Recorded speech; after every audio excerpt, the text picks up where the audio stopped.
네, 오늘도 이 자리까지 나오신 모든 분들을 진심으로 환영합니다. 그리고 온라인으로 참여하시는 모든 분들도 주님의 이름으로 또 환영을 합니다. 네, 오늘 우리가 읽은 말씀, 그 첫 13절을 보시면 참 놀라운 말씀을 선언하고 있습니다. 또 너희가 열심히 선을 행하면 누가 너희를 해할 것인가? 자, 선을 행하며 사는데 해하는 사람들이 있다고 그렇게 이야기하는 것입니다. 여기서 이제 선을 행한다라고 말할 때 이 선을 행하는 것은 우리가 이미 앞서서 살펴본 내용들입니다. 위에 있는 권세, 하나님께서 왕을 세우시고 그 당시는 총독이 있었죠. 총독도 세우시고 그런 왕과 총독이라는 이런 권세자들을 통해서 세상을 다스릴 때 그들의 그 권세에 순종하라 그렇게 말씀하였습니다. 뿐만 아니라 지금은 이제 고용인과 고용주라는 이런 관계 속에서 상당히 많이 대등한 그런 관계를 가지고 이 사회 경제 구조가 움직여가고 있습니다만은 그 당시 시대만 하더라도 소수의 그 주인들이 다수의 노예나 하인들을 거느리면서 경제 관계가 이루어져 있었죠. 그런 노예나 하인들의 입장에서 참 상전, 주인에게 참 복종하는 것이 쉽지 않습니다. 그런데 사도 베드로는 그런 관계 속에서도 윗사람들, 상전에게, 주인에게 순종하라 그렇게 말씀하였습니다. 뿐만 아니라 남편과 아내의 관계에서도 특별히 아내에게 남편에 대한 순종을 요구하고 또 남편들에게는 아내를 사랑할 것을 말씀하였습니다. 그리고 지난 시간에 살펴보았던 것처럼 형제 간에 서로 사랑하며 살아라, 용서하며 살아라, 인내하며 살아야 한다. 그렇게 이야기를 했습니다. 근데 이런 일을 행하는 것이 그 시대에 있어서 사람들이 싫어하는 일인 거예요. 왜 그러냐면 그 시대의 흐름과 맞지 않기 때문에 그렇습니다. 기독교 신앙이라는 것은 항상 그 시대 속에 가장 잘 묻어드는 것 같지만은 그 시대와는 잘 맞지 않는. 왜냐하면 기준점이 다르기 때문에 그렇습니다. 교회는 항상 살아있는 하나님의 말씀, 세세토록 영원하신 그 하나님의 복음의 말씀 속에서 그 기초가 세워져 있고 교회를 이루는 모든 성도들은 그 말씀에 따라서 신앙하며 살아가고 있는데 이 세상은요, 시대에 따라서 또 사람에 따라서 바뀌죠. 한 나라의 지도자가 바뀌면 그 나라의 정책이 바뀝니다. 그죠? 어떤 사람이 어떤 자리에 앉느냐에 따라서 어떤 생각을 하는 사람들이 어떤 일을 하느냐에 따라서 바뀌어가죠. 그렇기 때문에 그런 시대의 흐름과 변하지 않는 기독교의 신앙은 항상 대립적인 관계를 맺을 수밖에 없는 것입니다. 이것이 그 시대에 있어서 그리스도인들이 세상 가운데 비난받는 이유가 되었던 것이죠. 그런데 사도가 그런 속에서 너희가 더 열심히 선을 행해야 된다. 아무도 너희를 해할 수가 없을 것이다. 지금 그 일 때문에 고난을 받고 있고 그 일 때문에 사회적 경제적으로 어려움을 겪고 있는데 그런 성도들을 향해서 사도 베드로가 더 열심히 선을 행해야 된다라고 이야기하니 이 말이 참 쉽게 와닿지 않을 수 있습니다. 그런데 우리가 이 말을 하고 있는 사도 베드로가 자기는 아주 먼 곳에서 그들과는 전혀 상관없는 그런 삶을 사는 중에 이런 이야기를 하는 것이 아니라 사도 베드로는 우리가 처음 베드로전서를 살펴볼 때 네로 황제에 의해서 로마의 큰 박해가 시작될 때 로마에 있었던 사람이고 그리고 그로부터 한 3년 정도 지난 후 AD 68년에 로마 황제 네로에 의해서 죽음을 당했습니다. 그것도 십자가에 거꾸로 매달려 죽는 그 죽음을 당한 것이 베드로였습니다. 그러니까 고난의 자리에 있고 그 고난의 현장 속에서 살아가고 있는 사도가 고난의 현실 속에 살아가고 있는 성도들 향하여서 내뱉는 그 이야기가, 이런 고난이 우리를 위협한다고 할지라도 우리는 더 열심히 선을 행하며 살아야 한다라고 권고하는 것입니다.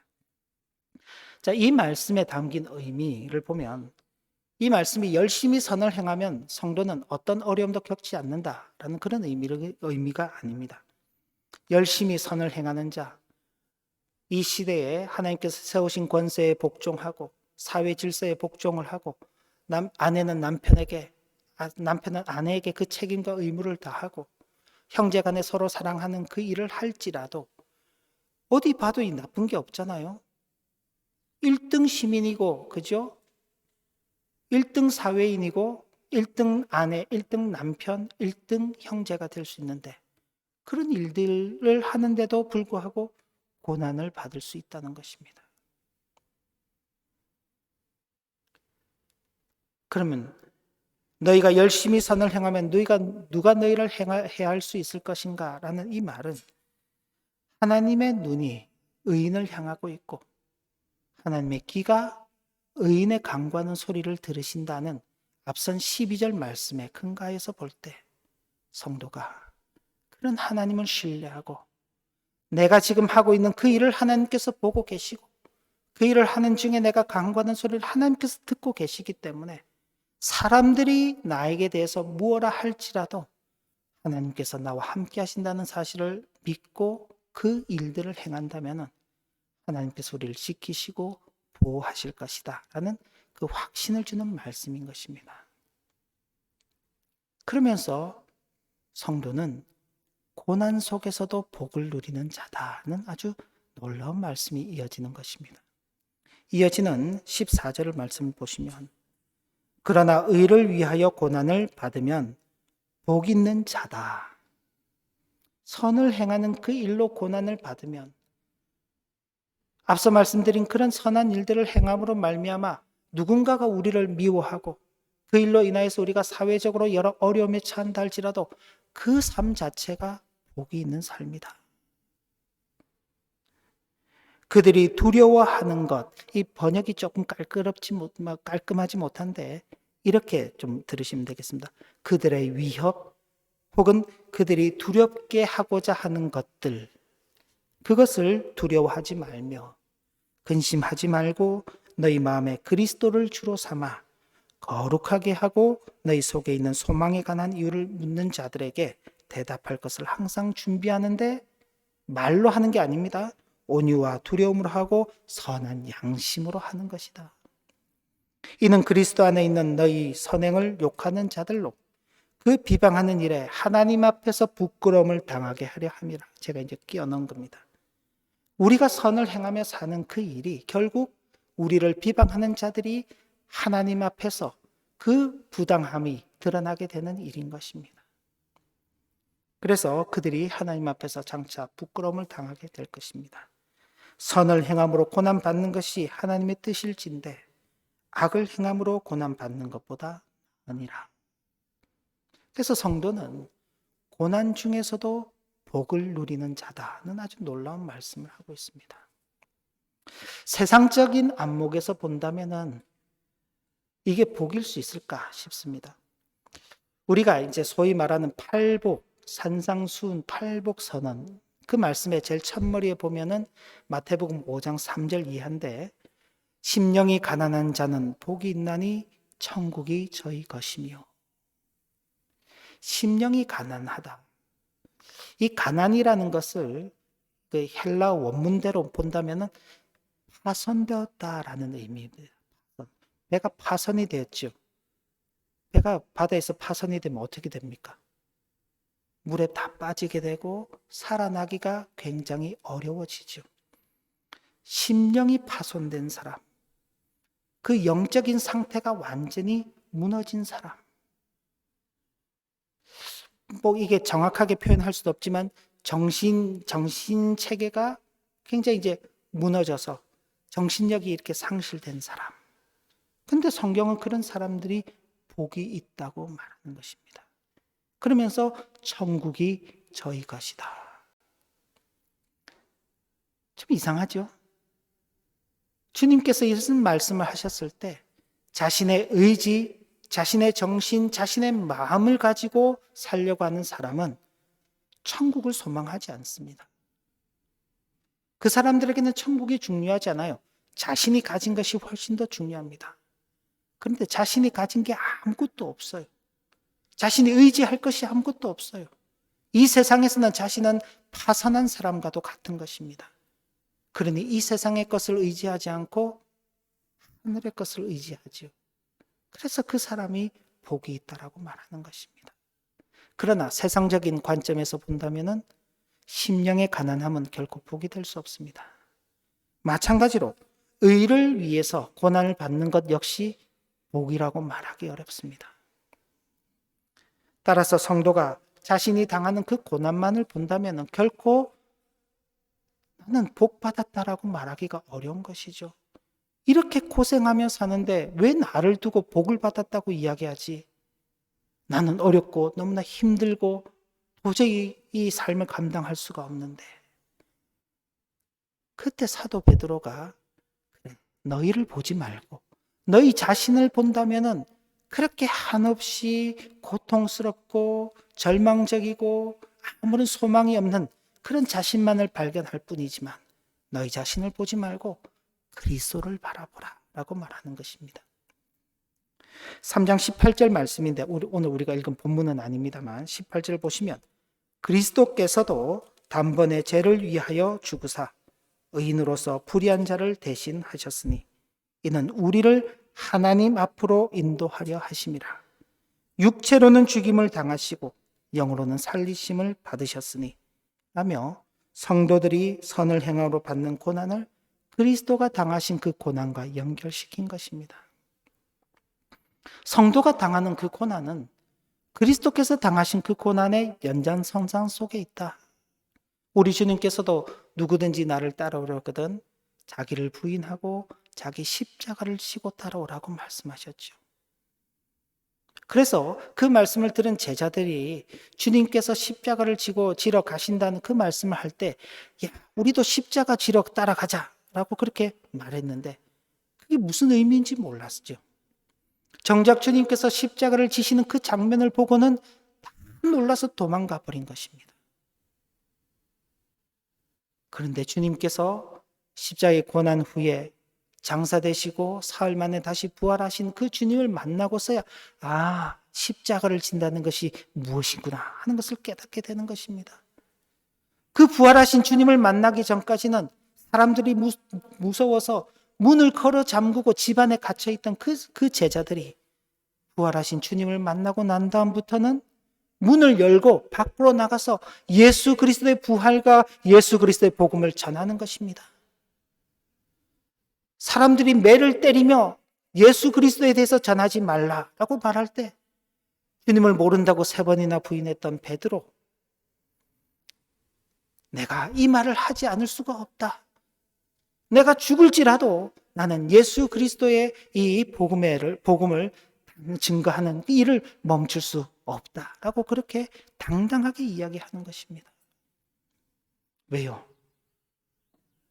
육체로는 죽임을 당하셨지만 그 죽임 당하신 것이 성도를 하나님 앞으로 인도하기 위한 그 일이라는 것을 비로소 깨달았기 때문에 바로 그 주님의 고난에 동참하고 있는 것은 내가 주님을 지금 잘 따라가고 있다는 것을 스스로 확인할 수 있는 길이었기 때문에 그런 것입니다. 그렇기 때문에 부당한 일로 인하여서 성도가 이 땅에서 고난을 당할지라도 그건 우리를 두렵게 할 일이 아니라는 것입니다. 주님께서 제자들에게 몸을 죽이는 자들을 두려워하지 말고 몸과 영혼을 능히 지옥에 멸하시는 이를 두려워하라. 이 세상의 권세를 가진 사람, 이 세상에 교회를 핍박하고 성도를 압제하는 그 세력들은 겨우 우리의 육체만을 죽일 뿐이다. 사람이 아무리 자기 육체를 잘 가꿔도 정해진 때가 되면은 그 육체를 이 땅에 두고 떠나야 하는 것입니다. 언젠가는요. 그게 다소간에 어떤 분들은 좀 더 짧게, 어떤 분들은 조금 더 길게, 우리가 볼 때는 짧고 긴 그 차이가 있지만은 영원한 시간 속에서 볼 때 그 시간은 별 의미가 없는 것입니다. 언젠가는 떠나야 할 이 육체를 소중히 여기게 되면은 육체를 죽이는 자들을 두려워하게 되는 것입니다. 그러나 이 육체가 죽는다고 끝나는 것이 아니죠. 육체의 죽음 이후에 우리의 영혼은 살아남아 있고 그 영혼은 하나님의 품에 안기든지 아니면 지옥으로 가든지 둘 중에 하나인데 우리는 바로 그 영혼을 당신의 품에 품으시고 영원한 생명으로 인도하시는 그 하나님을 바라보기 때문에 육체를 죽이는 자들을 두려워하지 않고 육체와 영혼을 능히 지옥에 멸하실 수 있는 그 하나님을 두려워함으로 살아가는 것입니다. 그러니 육체의 고난이 잠시 찾아온다는 것이 결코 우리를 주눅들게 하지 않는 것이죠. 하나님을 신뢰함으로 선을 행하는 성도들이 이 땅의 생을 살아가는 동안 악인들의 해로 인하여서 육체를 상하거나 심한 경우 죽임을 당할 수도 있습니다. 그러나 그들의 도덕성이나 영적인 생명은 결코 해할 수 없다는 사실을 통해서 성도는 끝까지 하나님을 신뢰하는 가운데 낙심하지 않으며 할 수 있는 대로 모든 사람들에게 선을 행하며 사는 이 삶을 신실하게 살아가야 하는 그 존재라는 것을 우리에게 기억하도록 하는 것입니다. 그러면서 베드로 사도가 그리스도의 교훈을 따라라 라고 그렇게 말하는 것입니다. 그리스도께서 이미 우리 앞서서 그런 삶을 사셨다. 한번 이제 우리가 교환을 보시면서 같이 쭉 읽어가면 좋겠는데요. 한번 교환을 보시면서 그리스도는 죄를 속하기 위해 의인으로서 불의한 자를 위해 대신 죽으셨고 이것은 전적으로 성도들을 하나님께로 인도하시기 위한 것이었습니다. 그러므로 성도는 분명히 육체로는 죽임을 당하신 그리스도이지만 영으로는 살리심을 받으셨다는 것을 기억함으로써 당면한 고난이 끝이 아니라 영생이 기다리고 있음을 확신시켜주는 것입니다. 그리스도계의 모범은 우리로 하여금 육체로 이 세상이 끝나지 않는다. 영생이 우리를 기다리고 있다.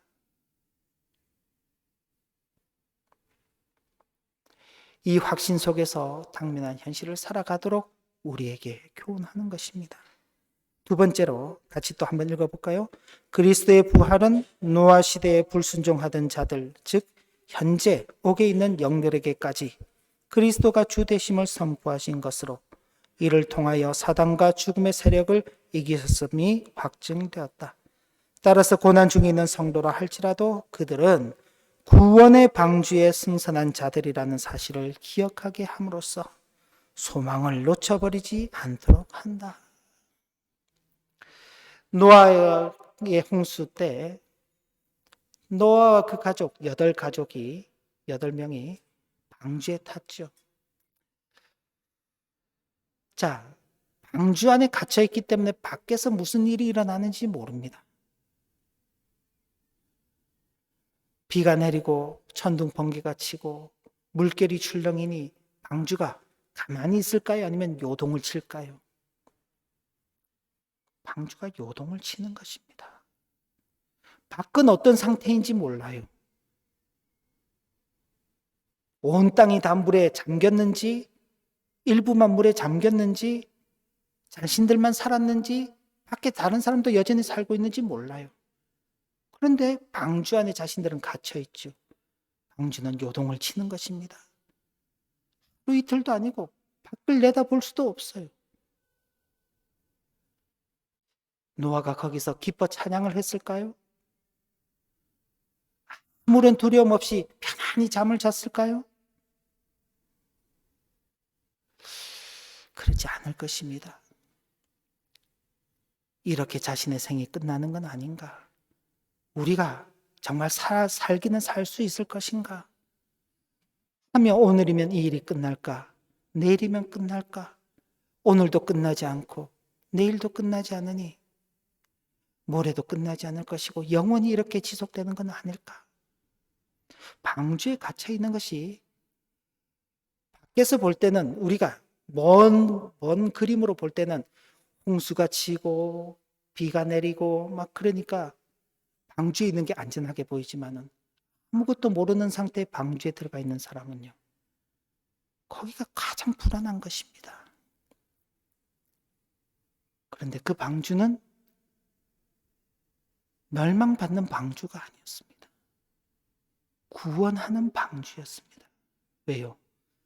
하나님께서 그들을 그 방주를 통해서 구원하시기로 작정하셨기 때문이죠. 그런데 그 말씀을 사도 베드로가 받아서 그 고난의 현실 속에 살아가고 있는 그 성도들, 그들이 바로 그때 노아가 탔던 그 구원의 방주와도 같이 예수 그리스도라는 그 구원의 방주에 승선해 있다는 사실을 분명히 기억함으로써 결코 고난 속에서도 소망을 놓쳐버리지 않도록 우리를 권면하고 있는 것입니다. 이 말씀은 오늘 살아가고 있는 우리들에게도 마찬가지입니다.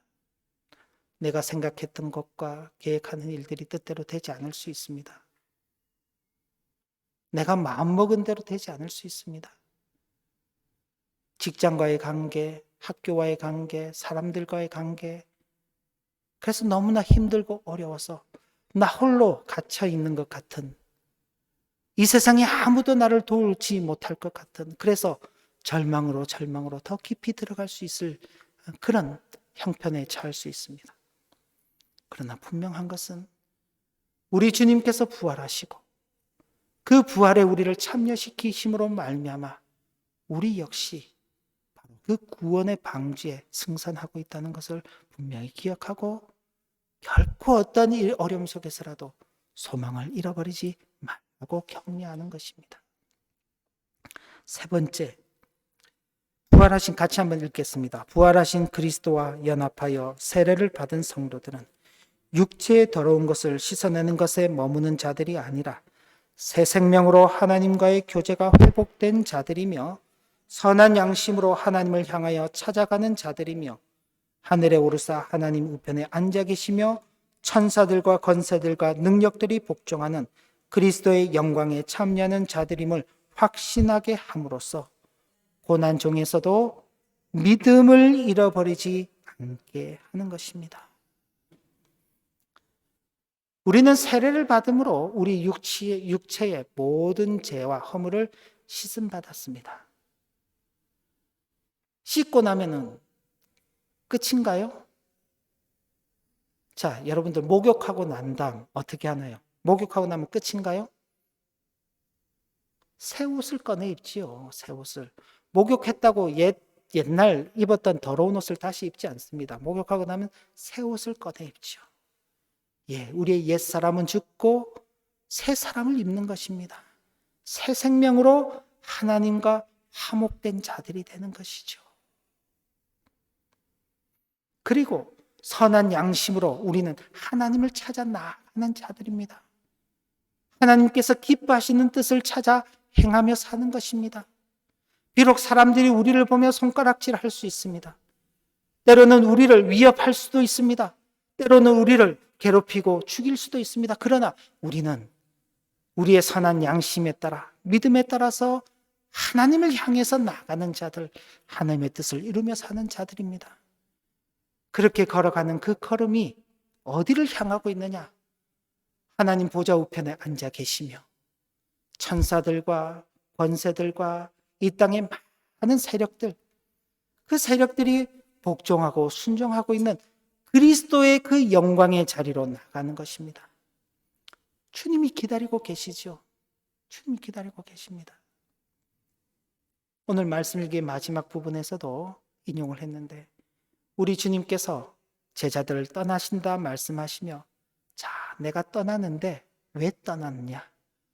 너희들이 있을 곳을 예비하기 위해서 내가 떠난다. 너희들이 예비할 곳을 다 마련하고 난 다음에 내가 다시 돌아와서 너희들을 맞이하여 나와 함께 있을 것이다. 근데 그 자리가 바로 주님께서 누리시는 그 영광의 자리에 우리를 함께 두시고자 하는 것입니다. 그래서 요한계시록에서는 나중에 우리가 그리스도와 함께 왕노릇 할 것이라고 그렇게 말씀하고 있죠.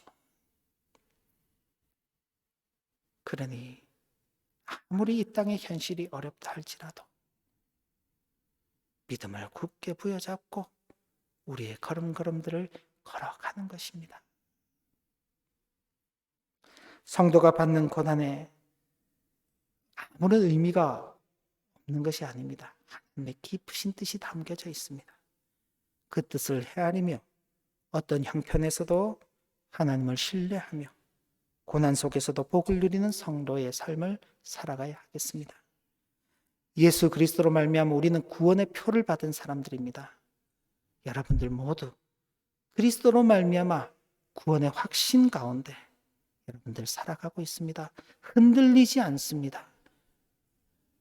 눈에 보이기에는 흔들릴 수 있지만 이것이 무효화되지 않습니다. 분명한 확신을 가지시고 불의하게 살아 하나님의 심판을 자초했던 노아 시대의 사람들처럼 살지 말고 어떤 형편 속에서도 우리 각 가정에서도 사회에서도 심지어 고난이 우리를 찾아온다 할지라도 낙심하지 않으며 선을 행하는 신실한 성도로서 살아가는 우리 모두가 되시길 진심으로 기원합니다.